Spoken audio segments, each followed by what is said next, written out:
So hey, what's up guys, this is Yom Rania. Welcome back with a new video. Hope so you all are doing absolutely good. So last time मैंने video बनाई थी एक खालिद बिन वालिद जी की history के ऊपर.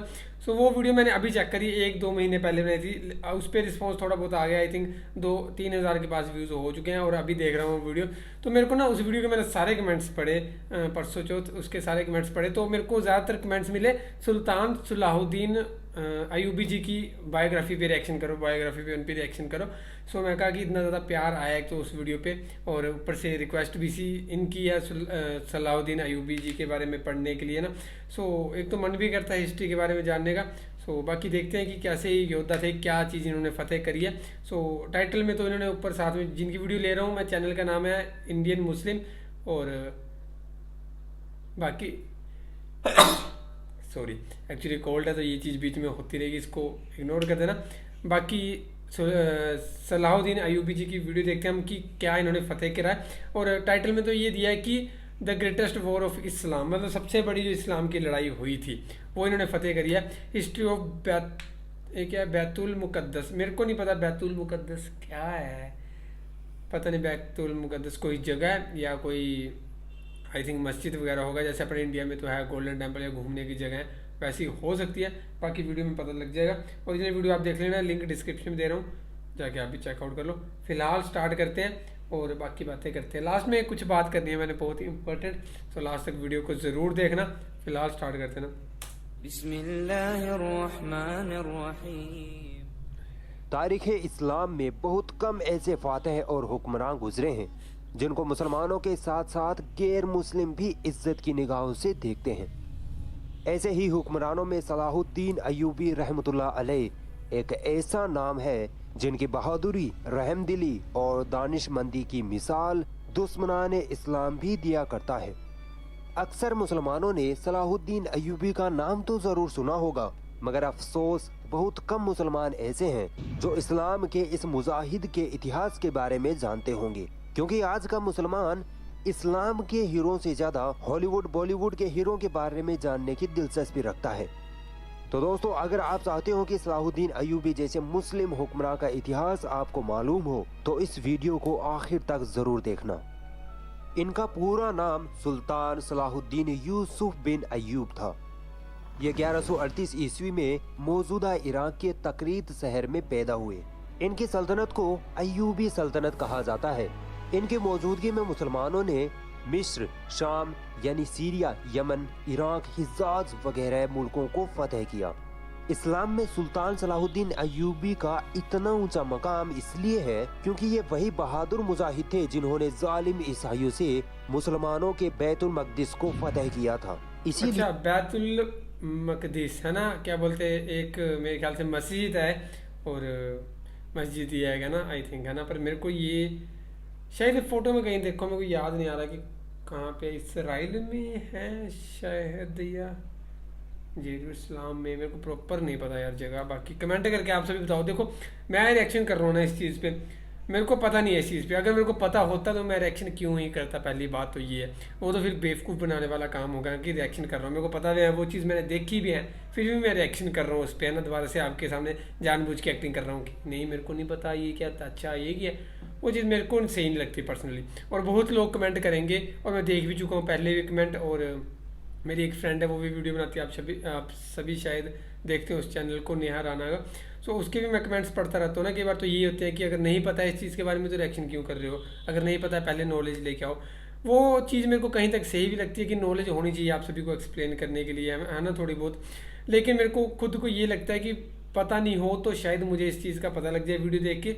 और दूसरी बात ये है कि जो भी हो मेरे को नहीं पता लग रहा वो आप सभी बता दें मुझे, है ना. मेरे को ऐसा लगता है पर्सनली ओपिनियन. सो मैं तो यही चाहता हूँ कि मैं जो भी वीडियो देखूँ मेरे को उनके बारे में नहीं पता हो, वीडियो देख के पता लगे और आप सभी मेरे को समझाओ, सो दैट आपकी जो नॉलेज है वो भी रहे और मेरे को भी थोड़ा सा गेन हो. बाकी ऐसे ही रिएक्शन मैं करूँगा अगर इस वीडियो पे बढ़िया रिस्पॉन्स रहता है ना, जैसे लास्ट वीडियो पे रहा है खालिद बिन वालिद वाली, पर वो मैंने 1 महीने बाद चेक किया, इसको डेली करूँगा अगर रिस्पॉन्स रहता है. सो नेक्स्ट वीडियो आप मेरे को सजेस्ट कर देना जिस भी पे आप रिएक्शन चाहते हो कि रिएक्शन कर दो भाई इनकी हिस्ट्री पे, या फिर स्कॉलर्स की वीडियो भी स्टार्ट कर देंगे हम, है ना, जो भी मुस्लिम स्कॉलर्स हैं. सो फिलहाल स्टार्ट करते हैं ना. ये इन्हें फातेह बैतुल मकदिस भी कहा जाता है. दोस्तों सुल्तान फतेह सलाहुद्दीन फतेह करी थी अय्यूबी ना। के बारे में जानने के लिए पहले हमें इतिहास में थोड़ा पीछे जाना पड़ेगा। 634 ईस्वी से 645 ईस्वी में हजरत उमर रजी अल्लाह ताला अन्हु की खिलाफत में मुसलमानों ने सीरिया और मिस्र को फतह कर लिया था। इसमें सबसे बड़ी फतह थी बैतुल मकदिस की फतह। फिर सल्जूकी सल्तनत जब कमजोर पड़ी तो मुसलमान छोटी छोटी हुकूमतों में बंट गए, जिसका फायदा उठाकर ईसाइयों ने बैतुल मकदिस मुसलमानों के हाथों से छीन लिया। मुसलमानों के हारने की बड़ी वजह इसराइल वालों तो मुसलमान छोटी छोटी हुकूमतों में बंट गए, जिसका फायदा उठाकर ईसाइयों ने बैतुल हाँ, मकदिस ईसाइयों ने। मुसलमानों के हाथों से छीन लिया। मुसलमानों के हारने की बड़ी वजह यह थी कि वे फिरकों में बंट चुके थे और सन 1099 ईस्वी में ईसाइयों ने फलस्तीन के साथ बैतुल मकदिस पर भी कब्जा कर लिया और मुसलमानों के साथ जुल्म की हदें पार कर डाली। यहाँ जालिम ईसाई फौजियों ने मुसलमान औरतों और बच्चों समेत 70,000 मुसलमानों को शहीद किया। पूरा फलस्तीन मुसलमानों के खून से लाल हो चुका था। जब फलस्तीन पर ईसाइयों का कब्जा हो गया तो पूरी इस्लामी दुनिया में दुखों का पहाड़ टूट पड़ा, क्योंकि फलस्तीन इस्लामी दुनिया का दिल है। बैतुल मकदिस मुसलमानों का किबला अव्वल है। फिर अलग अलग वक्त पर कई मुस्लिम हुक्मरानों ने बैतुल मकदिस को आजाद कराने की कई कोशिशें की, मगर वो कामयाब ना हो सके। नूरुद्दीन जंगी वो हुक्मरान थे जिन्होंने बैतुल मकदिस को फतह करने का बेड़ा उठाया। उन्होंने एक मिंबर भी बनवाया। उनकी ख्वाहिश थी कि बैतुल मकदिस के फतह के बाद मस्जिद अक्सा में अपने हाथ से ये मिंबर लगाऊं, मगर अल्लाह को ये मंजूर न था। फतह बैतुल मकदिस से पहले ही उनका देहांत हो गया। सलाहुद्दीन अय्यूबी नूरुद्दीन जंगी की फौज में एक फौजी थे। मिस्र को जिस फौज ने फतह किया था उसमें सलाहुद्दीन अय्यूबी मौजूद थे और इस फौज की कमान शेरकोह के हाथ में थी, जो कि सलाहुद्दीन अय्यूबी के चाचा थे। मिस्र फतह होने के बाद 1164 ईस्वी में सुल्तान सलाहुद्दीन अय्यूबी को उनकी बहादुरी और तेज जहनियत को देखते हुए मिस्र का गवर्नर बना दिया गया। इन्होंने अपनी बहादुरी और जंगी सलाहियतों के बलबूते पर उसी वक्त यमन को भी फतह कर लिया था। नूरुद्दीन जंगी का जब इंतकाल हुआ तो उनका कोई लायक उत्तराधिकारी न था, इसलिए उन्होंने अपनी पूरी सल्तनत पर सलाहुद्दीन अय्यूबी को काबिज कर दिया और इस वक्त सलाहुद्दीन अय्यूबी की उम्र महज 21-22 साल ही थी। इस उम्र से आप अंदाजा लगा सकते हैं कि सलाहुद्दीन अय्यूबी किस कदर बहादुर और बेहतर। आप खुद हिसाब लगा लो, सही बात है। 21-22 साल उम्र क्या होती है? मेरी भी 21-22 से ज़्यादा, और आप वीडियो देख रहे होंगे आपकी भी शायद 21-22 से ज़्यादा हो। हम कहाँ हैं और वो अपने टाइम पे कहाँ पे स्टैंड करते थे, मतलब है ना। और आजकल तो मतलब देखने में भी एक भी नहीं मिलेगा जो टाइम पहले होता था, जैसे योद्धा पहले होते थे ना। आजकल तो ढूंढ के भी उसको तैयार करके वो ऐसा योद्धा नहीं बन पाएगा। इतनी दिलेरी होती थी ना पहले वाले यार, जो भी बंदे थे ना। तीन हुक्मरानी के मालिक थे। सुल्तान सलाहुद्दीन अय्यूबी ने बैतुल मकदिस को फतह करने को अपनी जिंदगी का मकसद बना लिया था। इनके दिलो दिमाग में इस्लाम का जज्बा भरा पड़ा था। इस्लाम के लिए कुछ कर गुजरने का इन्होंने ठान लिया था और फिर अल्लाह ताला ने मिस्र के हुक्मरान के तौर पर इनको पावर भी दे दी। सुल्तान सलाहुद्दीन अय्यूबी जब मिस्र पहुंचे तो उन्होंने देखा कि ईसाइयों ने मिस्र को बर्बाद करके रख दिया है। यहाँ के लोग शराब में धुत रहे थे, जिनाकारी बिल्कुल आम हो चुकी थी। मिस्र की हुकूमत में कुछ मुसलमान ऐसे भी थे जो ईसाइयों के एजेंट थे। सुल्तान सलाहुद्दीन अय्यूबी को इन दोनों मुसीबतों से लड़ना था। पहला तो शराब और जिनाकारी को मुल्क से खत्म करना, जो कि इतना आसान ना था, और दूसरा उन गद्दार मुसलमानों को ढूंढ निकालना जो ईसाइयों के एजेंट बन बैठे थे। और उधर बैतुल मकदिस की फतह करने के लिए सलीबियों से भी जंग जारी रखनी थी। तो जब सलाहुद्दीन अय्यूबी मिस्र में दाखिल हुए तो वहाँ का जो सबसे बड़ा फौजी कमांडर था, जिसका नाम नाजी था, वो सलाहुद्दीन अय्यूबी को देखकर मुस्कुराता है, क्योंकि ये पक्का ईसाइयों का एजेंट था और उन्हीं के लिए मिस्र में काम कर रहा था।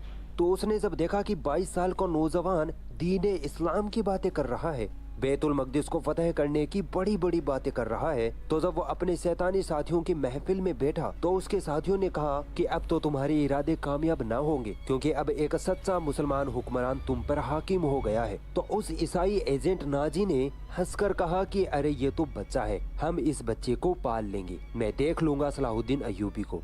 लेकिन बहुत जल्द पता चल गया कि ये बच्चा नहीं, ये नाव को चने चबवाने वाला योद्धा है। दोस्तों, उस दौर में जब ईसाई मुसलमानों से जंग तलवारों की ताकत पर ना जीत पाते तो मुसलमानों की फौज में अपने एजेंट भेज देते और दो चीजों से मुस्लिम हुक्मरानों को अपने वश में करने की साजिश करते, एक तो शराब, दूसरी खूबसूरत लड़कियां। ईसाई हुक्मरान अपनी ही बेटियों को मुस्लिम हुक्मरानों के खेमे में ये कहकर भेज देते कि जाओ तुम उसके साथ कैसे भी करके जिना करो, उसको अपनी तरफ माइल करो, अल्लाह तुम्हें सीधे जन्नत देगा। और अक्सर हुक्मरान इन ईसाइयों की इस शैतानी साजिश का शिकार हो जाते। जब बैतुल मकदिस के ईसाई हुक्मरानों को पता चला कि सलाहुद्दीन अय्यूबी नाम का जंगजू लड़का बैतुल मकदिस को फतह करने की बात करता है, तो उन ईसाइयों ने सलाहुद्दीन अय्यूबी के साथ भी यही चाल चली। नाजी, जो मुसलमानों के भेष में ईसाइयों का एजेंट था, उसने कई मर्तबा सलाहुद्दीन अय्यूबी को अलग अलग महफिलों में बहाने से शराब पिलाने की कोशिशें की, मगर सलाहुद्दीन अय्यूबी पक्के मोमिन थे। वो कहते कि यह मुस्लिम देश है, यहाँ शराब पीना हराम है और मैं तो बिल्कुल भी शराब नहीं पीऊंगा। जब नाजी को लगा कि सलाहुद्दीन तो शराब को हाथ भी नहीं लगाता है, तो उसने लड़की वाला फॉर्मूला अपनाया। एक रात को नाजी ने एक खूबसूरत लड़की को इस काम के लिए तैयार कर लिया। फिर सलाहुद्दीन अय्यूबी के पास आकर बोला कि सुल्तान, एक लड़की परेशान है, बहुत दूर से आई है, आपसे बड़ी उम्मीदें लगाई हुई है, वो आपसे मिलना चाहती है। सुल्तान सलाहुद्दीन अय्यूबी ने कहा कि ठीक है, बुला लो। नाजी ने कहा नहीं नहीं सुल्तान, वो आपसे अकेले में ही अपनी परेशानी बताने की जिद कर रही है। तब सुल्तान सलाहुद्दीन अय्यूबी मुस्कुराए, क्योंकि उनको अंदाजा हो गया था कि ये बदबख्त मुझे किस साजिश में फंसाना चाहता है। मगर सुल्तान सलाहुद्दीन अय्यूबी ने कहा कि ठीक है, मैं मेरे खेमे में जा रहा हूँ, लड़की को भेज देना। फिर उस लड़की को भेजा गया। हालांकि पूरी प्लानिंग ये थी कि उस लड़की को कहा गया था कि तुम जाओ और किसी न किसी तरह सुल्तान के साथ फहश हरकतें करो और सुल्तान को अपनी तरफ माइल करो, और अगर तुम सुल्तान को एक गिलास भी शराब पिला दो तो जो तुम मांगोगी वो तुम्हें दिया जाएगा। मगर जब लड़की अंदर गई तो सलाहुद्दीन अय्यूबी ने उसे देखते ही अपने कंधे से चादर उतारी और उस लड़की को दी और कहा कि इससे अपना बदन ढक लो। इस अमल से वो लड़की अपने आप पर शर्मिंदा हो गई। सलाहुद्दीन अय्यूबी ने उससे पूछा कि तुम्हारे माँ बाप कौन है, तो वो लड़की इस सवाल का जवाब ना दे सकी, क्योंकि ईसाई ऐसी ही लड़कियों को बचपन में ही कहीं से अगवा कर लिया करते थे और इस तरह के कामों के लिए उनकी खास परवरिश किया करते थे। फिर वो लड़की रोते हुए बोली कि इन लोगों ने मुझे आपके साथ फहश हरकतें करने के लिए भेजा था। सुल्तान सलाहुद्दीन अय्यूबी मुस्कुराए और कहा कि जाओ, उनसे कह दो कि जो काम तुमने कहा था वो मैंने कर दिया। जब वो लड़की अपने सरदारों के पास गई तो अगले ही दिन नाजी उठा और शोर मचाने लगा कि देखो, हमारा सुल्तान तो शराबी है, वो तो लड़कियों के साथ जिनाकारी करता है। जब सुल्तान सलाहुद्दीन अय्यूबी अपने खेमे से बाहर आए तो लोगों में उनकी बातें चल रही थी। सुल्तान ने कहा कि जरा उस लड़की को तो पूछ लो कि रात को क्या हुआ था। जब लड़की को बुलाया गया तो उस लड़की ने सबके सामने कहा कि जिस खुदा को मैं मानती हूँ उसकी कसम, मैंने सलाहुद्दीन जैसा बहादुर और शरीफ इंसान आज तक नहीं देखा। मैं रात भर उनके साथ रही, मगर सुल्तान ने एक गलत निगाह भी मुझ पर न डाली। फिर उस नाजी का काला मुंह हुआ। तो दोस्तों, ये किरदार था सुल्तान सलाहुद्दीन अय्यूबी का, और एक किरदार आज हमारा है जो व्हाट्सएप और फेसबुक सिर्फ इसलिए चलाते हैं ताकि लड़कियों को पटा सके। यही बात है। जब ईसाइयों की शराब और लड़की वाली साजिश काम न आई तो इन्होंने सुल्तान को कत्ल करने की तीसरी साजिश रचनी शुरू कर दी। इन लोगों ने हसन बिन सब्बाह से मदद मांगी, जो दुनिया का बदतरीन इंसान था। कहता तो अपने आप को मुसलमान था, मगर असल में बातिनी था। इसने अपने लोगों की एक ऐसी फौज बना रखी थी जो बड़े बड़े लोगों को किसी भी हालत में मारने की ताकत रखती थी, और आज हम इस फौज को एसेसियंस के नाम से जानते हैं। अलग अलग वक्त पर 3 बार एसेसियंस ने सुल्तान सलाहुद्दीन पर हमला किया, मगर वो हर बार इन लोगों को मार गिराते। यहाँ तक कि ये एसेसियंस सुल्तान सलाहुद्दीन की फौज में उनके बॉडीगार्ड के रूप में भी शामिल हो गए थे। और एक दोपहर जब सुल्तान सलाहुद्दीन अय्यूबी अपने खेमे में सो रहे थे, तब इन एसेसियंस ने मौका पाकर सुल्तान पर हमला कर दिया, मगर सुल्तान नींद में भी जंग की हालत में होते थे। हमला निशाने पर नहीं लगा तो सुल्तान की आंख खुल गई और एक पल में ही सुल्तान ने जान लिया कि ये फिदाई यानी एसेसियंस है। तो सुल्तान ने उसी वक्त अपने मुक्के से उस फिदाई के सिर पर ऐसी चोट मारी कि उस फिदाई के सर की हड्डी टूटने की आवाज आई और वो वहीं गिर पड़ा। ईसाई हुक्मरान परेशान हो चुके थे कि इस सुल्तान से कैसे निपटा जाए। जब सुल्तान सलाहुद्दीन अय्यूबी ने मिस्र में अपनी हुकूमत मजबूत कर ली तो उन्होंने बैतुल मकदिस की तरफ चढ़ाई करने का इरादा किया। इनमें जिहाद का जोश कूट कूट कर भरा हुआ था। इनकी जिंदगी का सिर्फ एक ही मकसद था, वो था बैतुल मकदिस की फतह। हित्तीन के मैदान में मुसलमानों की ईसाइयों से भीषण जंग हुई। सुल्तान सलाहुद्दीन अय्यूबी की फौज ईसाइयों का सफाया करते हुए बैतुल मकदिस की ओर बढ़ रही थी। ईसाइयों के फौजी मारे जा रहे थे, यहाँ तक कि खुद सुल्तान सलाहुद्दीन अय्यूबी दुश्मनों के बीच जाकर दुश्मनों के सर कलम कर रहे थे। हजारों ईसाइयों को जंग में कत्ल कर दिया गया और कई हजारों को गिरफ्तार कर लिया गया। सुल्तान सलाहुद्दीन ने आगे बढ़कर बैतुल मकदिस पर इस्लाम का झंडा गाड़ दिया और पूरे फलस्तीन से मसीही हुकूमत का खात्मा हो गया। मस्जिद अक्सा में दाखिल होकर सुल्तान सलाहुद्दीन ने वो मिंबर जिसे नूरुद्दीन जंगी ने बनवाया था अपने हाथों से मस्जिद में रखा और इस तरह नूरुद्दीन जंगी की ख्वाहिश सुल्तान सलाहुद्दीन अय्यूबी के हाथों पूरी हुई। सुल्तान सलाहुद्दीन अय्यूबी ने बैतुल मकदिस को फतह करने के बाद वैसा कोई अत्याचार बैतुल मुकद्दस मस्जिद, मेरे को नाम नहीं पूरा प्रॉपर पता, मैंने तो ये पढ़ा बैतुल मुकद्दस है ना। कौन सा मस्जिद ए अक्सा है आई थिंक, है ना ये। और कौन सी कंट्री है, इसराइल में है, जेरूसलम में है सिटी में, मेरे को पक्का नहीं कंफर्म। आप मेरे को सभी कमेंट्स में बताओगे, वैसे पढ़ ही लूँगा मैं। इसके बाद है ना मेरे को भी एक्साइटमेंट रहती है यार हिस्ट्री से रिलेटेड, हमारे हिस्ट्री में क्या हुआ है वो सब चीज़ों में मेरे को बड़ी ज़्यादा एक्साइटमेंट होती है कि मैं कब सुनूँ, मेरे को मतलब पता लगे और मज़ा आए मेरे को देखने में ना। सो ये आपके थ्रू ही हो सकता है, जो चीज़ें आप रिकमेंड करोगे वो ज़रूर बनाऊंगा, मैं आगे रिएक्शन करूँगा उन पर। तो बस ये है कि देखते रहना और फिर बहुत ही ज़्यादा वीडियोज़ बनाएंगे, रेगुलर बनाया करूँगा, फिर मैं डेली मतलब एक ना एक दूंगा अगर प्यार मिलने लग पड़ा आपका। तो फिलहाल आगे देखते हैं ना जो बचा है। नहीं किया जैसा इस शहर पर कब्जा करते वक्त यूरोप की मसीही फौजों ने मुसलमानों पर किया था।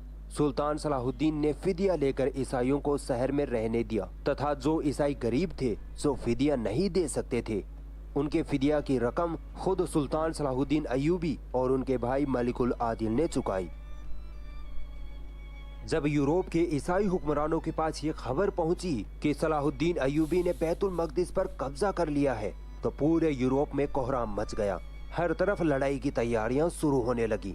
जर्मनी, इटली, फ्रांस और इंग्लैंड से फौजें फलस्तीन रवाना होने लगी। इंग्लैंड का बादशाह रिचर्ड और फ्रांस का बादशाह फिलिप अपनी अपनी फौजें लेकर फलस्तीन पहुंचे। यूरोप की इस ईसाई सेना से जिसकी तादाद तकरीबन 6 लाख थी, 3 साल तक सलाहुद्दीन अय्यूबी ने अकेले ही लगातार जंगें लड़ी। हालांकि उनकी फौज की तादाद सिर्फ कुछ हजारों में ही थी, परंतु फिर भी ईसाई बैतुल मकदिस पर कब्जा करने में कामयाब न हो सके क्योंकि अल्लाह ताला सलाहुद्दीन अय्यूबी के साथ थे।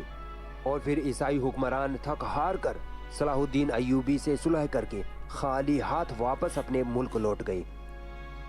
यह जंग तीसरी सलीबी जंग कहलाती है। दोस्तों, सलीबी जंग उसे कहते हैं जिसमें ईसाई बैतुल मकदिस पर कब्जा करने के लिए मुसलमानों के साथ जंग करते हैं। इस जंग में सुल्तान सलाहुद्दीन अय्यूबी ने यह साबित कर दिया कि वह इस वक्त के दुनिया में सबसे ताकतवर अच्छा, ये जो उन्होंने कहा भी कौन सा वर्ड था पीछे ये, एक मिनट, में कामयाब न हो सके क्योंकि अल्लाह ताला सलाहुद्दीन अय्यूबी के साथ थे। और फिर ईसाई हुक्मरान थक हार कर सलाहुद्दीन अय्यूबी से सुलह करके खाली हाथ वापस अपने मुल्क लौट गए। यह जंग तीसरी सलीबी सलीबी जंग, हाँ सलीबी जंग का फिर मतलब भी बताया इन्होंने कि सलीबी जंग का मतलब क्या होता है कि जो इस पे कब्जा करने के लिए होती है, मतलब मुकद्दस पे जंग कहलाती है। दोस्तों, सलीबी जंग उसे कहते हैं जिसमें ईसाई बैतुल मकदिस पर ईसाई बैतुल मकदिस पर कब्जा करने के लिए मुसलमानों के साथ जंग करते हैं ना। सो ये जंग तो हुई थी एक, इनके जाने के बाद कोई जंग हुई है इस पे कब्जा करने के लिए बैतुल मकदिस पे या नहीं हुई है, मेरे को आप कमेंट करके बताओगे। या अच्छा, ये तीसरी थी, अब इसके बाद आगे हुई है या नहीं हुई है, ये मेरे को आप सभी बताओगे कमेंट करके। और अभी तो ऐसा कुछ नहीं होगा मेरे ख्याल से, फतेह अभी शायद मुसलमान ही फतेह कर चुके होंगे ना। सो बाकी आप मेरे को बताना इसके बाद हुई थी कोई जंग या नहीं हुई थी। और जो भी चीज़ें मैं स्किप कर गया, आपको लगा कि ये इस चीज़ मेरे को पता नहीं लगी ये चीज़ या मैंने गलत बोली हो, वो आप मेरे को कमेंट्स में बताओगे, ठीक है। सो बाकी आगे करते हैं। कब्जा करने के लिए मुसलमानों के साथ जंग करते हैं। इस जंग में सुल्तान सलाहुद्दीन अय्यूबी ने यह साबित कर दिया कि वह इस वक्त के दुनिया में सबसे ताकतवर हुक्मरान है। क्या बात है दोस्तों, सुल्तान सलाहुद्दीन अय्यूबी एक बहादुर, बुद्धिमान और निडर सिपह सालार तो थे ही, इसके साथ ही वे बहुत बड़े दरियादिल इंसान भी थे। उनकी दरियादिली का अंदाजा इस बात से लगाया जा सकता है कि जब सुल्तान ने बैतुल मकदिस को फतह किया तो फलस्तीन की ईसाई आवाम को किसी तरह का कोई नुकसान न पहुंचाया, न ही वहां कोई खून खराबा हुआ, बल्कि सुल्तान तो ईसाइयों से इतनी रहमदिली से पेश आए कि आज भी ईसाई सुल्तान सलाहुद्दीन की इज्जत करते हैं। सुल्तान सलाहुद्दीन ने जब बैतुल मकदिस फतह किया तो मसीहियों से समझौता हुआ और सुल्तान ने मसीहियों को बैतुल मकदिस की जियारत की इजाजत दे दी। जब यूरोप के ईसाइयों को पता लगा कि वे बैतुल मकदिस की जियारत कर सकते हैं तो ईसाई इतनी तादाद में फलस्तीन आने लगे कि शाह रिचर्ड को उनकी व्यवस्था करना मुश्किल होने लगा। उसने सुल्तान से कहा कि चंद लोगों को ही बैतुल मकदिस की जियारत करने की इजाजत दी जाए। इस पर सुल्तान ने कहा कि ज़ायरीन लंबा सफर करके मुश्किल से यहाँ पहुँचते हैं, उनको बैतुल मकदिस की जियारत करने से रोकना सही नहीं है। सुल्तान ने न केवल उन ईसाई ज़ायरीन को हर तरह की आज़ादी दी बल्कि अपनी ओर से लाखों ईसाई ज़ायरीन के लिए मेहमान खाने, सुविधाएं और आराम की व्यवस्थाएं की और खुद उनके साथ बैठकर बातें करते और उनसे अपनी मोहब्बत जाहिर करते। ये थे एक मुस्लिम हुक्मरान जिन्होंने ऐशो आराम और ताकत के जोर पर नहीं बल्कि प्यार और मोहब्बत के जोर पर लोगों के दिलों पर राज किया। और दूसरी तरफ वे ईसाई हुक्मरान जिन्होंने मार काट और खून खराबे के अलावा इस दुनिया को कुछ न दिया। सलाहुद्दीन अयूबी से अल्लाह को जो काम लेना था वो पूरा हो चुका था। सुल्तान सलाहुद्दीन ने अपना मकसद पूरा किया और तारीख में एक अजीमुश्शान हुक्मरान बनकर 1193 ईस्वी में इस दुनिया को अलविदा कह दिया। अगर ये वीडियो आपको पसंद आई तो इस वीडियो को लाइक। ये थी video Indian Muslim YouTube channel. बाकी बहुत ही बढ़िया, एक मिनट में ये बंद कर लेता हूँ। बहुत ही बढ़िया रही यार, मतलब हिस्ट्री सुन के मज़ा आ गया बायोग्राफी पढ़ के ना। और अभी इन्होंने पूरी बायोग्राफी आई थिंक नहीं बताई होगी। ये तो एक ज़्यादातर मेरे को लगी जो वो यही थी कि मस्जिद अक्सा से रिलेटेड ना, बैतुल मुक़द्दस से रिलेटेड ज़्यादा बातें थी। बाकी बातें और जो इन्होंने जंगे अपने टाइम पे हासिल करी होंगी, लेकिन सबसे बड़ी इन्होंने यही करी है ना, यहाँ तक वीडियो में पता चला। बाकी 21-22 साल की उम्र में बहुत ही बड़ी उपलब्धि होती है यार। मतलब 21-22 साल की उम्र में बच्चे क्या करते हैं आजकल। और कुछ टाइम पहले यही नहीं और भी बहुत ज़्यादा योद्धा रहे हैं जिन्होंने बहुत बहुत बड़ी फतेह हासिल करी है ना, मतलब बहुत बहुत बड़ी जंगें जीती हुई हैं। वो चाहे मुस्लिम योद्धा हो, चाहे हिंदू योद्धा हो, चाहे क्रिश्चियन हो, चाहे सिख योद्धा हो, बहुत ही ज़्यादा हैं। और आजकल के ज़माने में या आगे ऐसा कोई योद्धा नहीं आ सकता, ना कोई नाम सुना है आपने कि कोई आया हो है ना, या कोई हो अभी। वैसे बदमाशी सुनी है वो भी बिना मतलब वाली। बाकी ऐसे वीडियोस देखते रहेंगे हम, आप सभी रिकमेंड करोगे और मैं रिएक्शन करूँगा। बस ये कि सपोर्ट आप सभी ने करना है। फिर जैसे जैसे जो भी आप वीडियोस रिकमेंड करते जाएंगे, चाहे ड्रामा होगा, ड्रामा बहुत ज़्यादा पसंद करते हैं लोग, लेकिन ड्रामा एक बार मैंने किया था खुद और मोहब्बत, उसका मतलब इतना ज़्यादा ट्रेंड हुआ था ना, वो मतलब एक ऐसा कह सकते हैं कि प्रमोशन के थ्रू हुआ था। और प्रमोशन सारी करी थी रिएक्शन वालों ने, और हमारे व्यूज़ भी लाख के ऊपर जा रहे थे, अच्छा सा चल रहा था। लेकिन उन्होंने फिर स्ट्राइक्स मारी हुई है मैक्सिमम, है ना। हम टीवी था हर जियो, मेरे को नाम याद है।